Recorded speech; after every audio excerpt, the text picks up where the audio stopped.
flow with flow with the go. Then I'm behind you. I'm gonna follow you. I'm gonna flow with you. So okay. All right, you ready?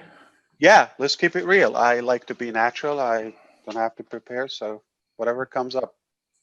Hey, this is Dr. Bill Williams. Welcome, everybody. We are here with the CEO of OnPassive, Ash Mufareh.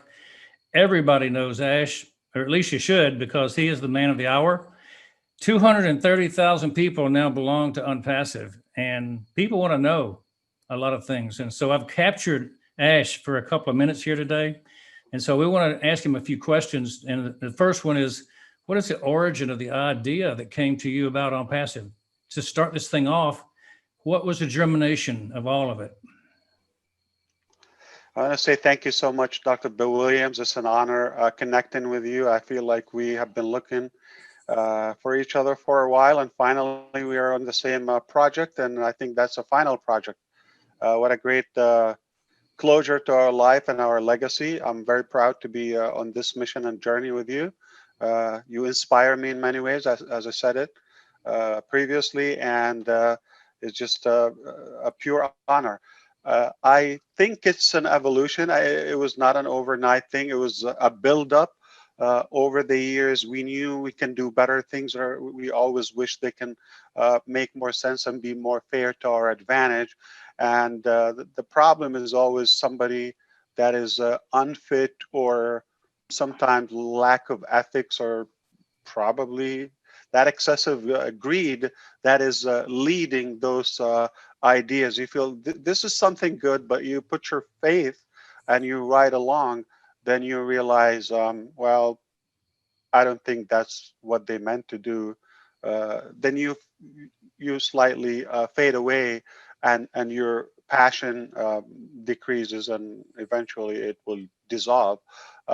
And we know there is something better. We know we could do better. We know there has to be a fair way.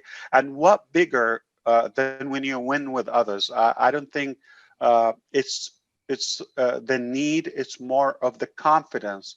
I just have a concrete belief that there is enough wealth on the planet that it's not going to intimidate me or take away from my potential wealth if I can share with my fellow citizen or human being.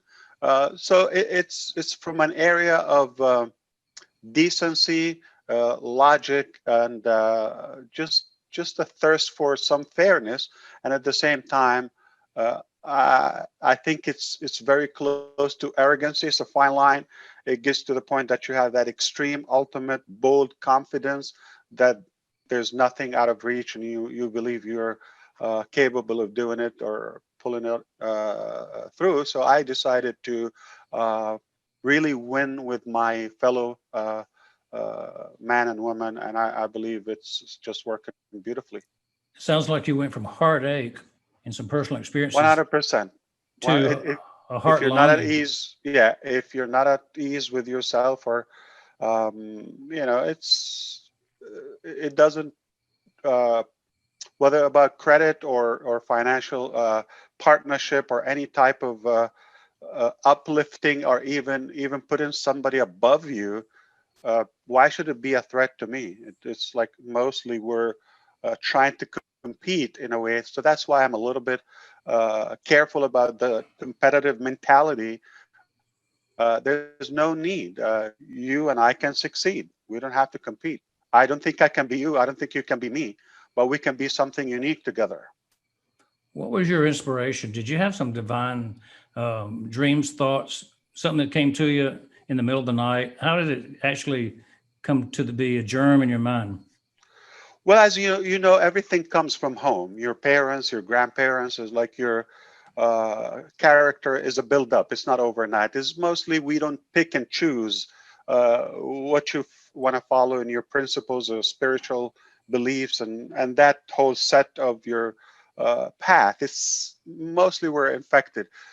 But I think as I grew up, I realized I don't have to be attached to what I'm assigned, or was kind of like thrown at me. I just have to uh, grab it and follow. So it's going to be kind of a repeated, the same old, same old. I just decided that I can be something different and unique without discriminating or disrespecting my heritage.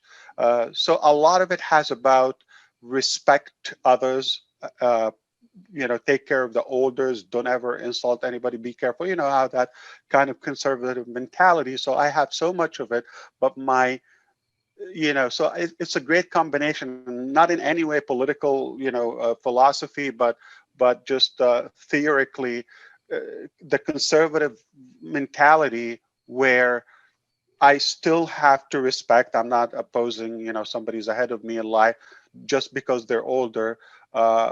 Someone would tell you I don't have to. No, I do respect them. They're older, just a human thing. I can't explain it. I don't want to get too philosophical here, but the part of me that I was confident enough to liberate my mentality to have a mind of my own.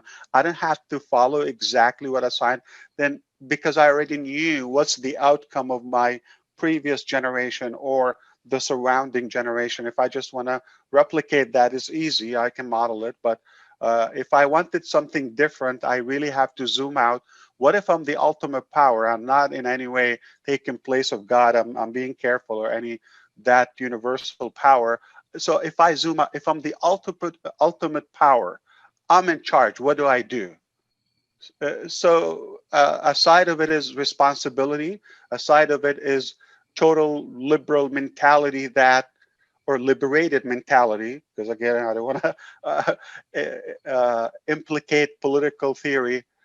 And it's more of respecting that lineage. Is like, okay, respect others and listen to what they say and don't insult and don't offend and all of that. Yeah, I'm doing that. At the same time, I don't only have to master my own destiny and wealth. I mean, I'm far more powerful with others with me. So I have no doubt that I can achieve more with you, with them, and more, and the bigger, the better. I'm just very clear. I'm so concrete that the bigger the dream, the bigger the team. I mean, you cannot put it in more, simplified words. I'm very uh, say it's the dream is obvious, it's magnificent, is massive, is huge, and I'm aware of it. And because of that, I can no way can say no. I have enough. I got Dr. Bill Williams, myself, and a couple other great leaders. It's never enough because the more we grow, the more the responsibility is going to grow, the more our dream is going to expand, and you're going to also ignite that passion in others. So now you're duplicating and replicating the dreams and inspiring a second generation of leaders, motivated, passionate individuals. And that's when you have a true meaning of movement. That's exactly where we are now. It's the exact definition of the movement. Your spirit, my spirit, at least in this area, is being replicated across the globe, across generations and backgrounds. It's a beautiful thing. Super duper. I like that. This is a simple question.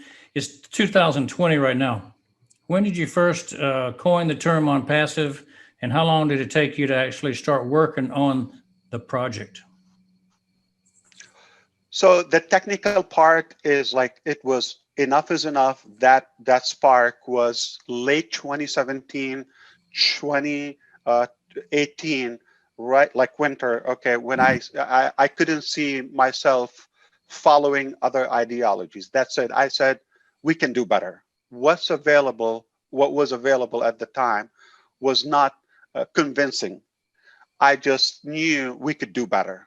So that was the turning point. Okay, you could say the last couple of months, exactly November, December of 2017. By spring 2018, I was able to have my family on board because our life will never be the same in terms of it's not about us anymore. So I had to make sure we're all in it because it's not my only decision. I had to get my family on board, and we agreed to give it our all. So we are 100% pledging to provide and deliver the best possible product. Sitting in his basement, Bill Gates probably had a conversation. Sitting in his den, maybe Jeff Bezos had a conversation. So now, Ash, we're having a conversation. This might be Absolutely. something like sitting around the breakfast table with you. What are you going to tell people when they ask you, why did you bring this new complete economic system into the world, this thing you've called OnPassive? Why did you do that? And what do you hope to take it to? Where's your long-term vision? Well, I mean, though we don't worship money and finances, but I believe it's a powerful tool. We can all agree on that. Money can be an impactful tool in our life. We all agree on that, and that can be a very common desire between most of the global population. So I want to focus on the common things between us, on the common ground. I think we can all find things that we disagree on, but that's just going to divide us or weaken us in a way. So what better than having a better life, any betterment in our life, better finances or better global economy, essentially is healthier human being, is more educated generation, is more, or less crime, is more progress and more it's advancement in every aspect of our life, more innovation, more technology, more of that. So I believe you have to go to the core. Money is just about the key to all those solutions. So I believe it can ease off a lot of stress in our life. And I don't think it's about taking care of one's personal issues. If you want to find a solution, you want to make sure that it is accessible to the vast majority of us, and those who are unfortunate, they cannot do it on their own, and you feel that if I somehow put that extra effort and pay a little bit higher price, I can also include those who are incapable of doing it on their own. And I feel it's an obligation. I believe it's sort of a cowardness if I know I can do it and I'm just turning my back to my fellow human being. Why? I mean, it's just a little bit more. Okay, it's hard anyway to do it for one, but no problem. Double the effort, double the time, the sacrifice, and now you make an impact. It's an honor. I feel. I cannot see myself having the key to to solve or stuck something and then I just preserve it. I feel it's selfish, and I wouldn't do it. I wouldn't sleep well. That is the origin of the OnPassive movement that you just heard. We're entering the age of Ash.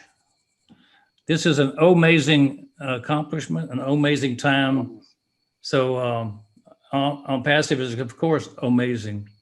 So we'll leave it right there. And thank you, Ash, for this time today. And we're in it to win it, right? Absolutely. It's a pleasure always, Dr. Bill. Thank you so much.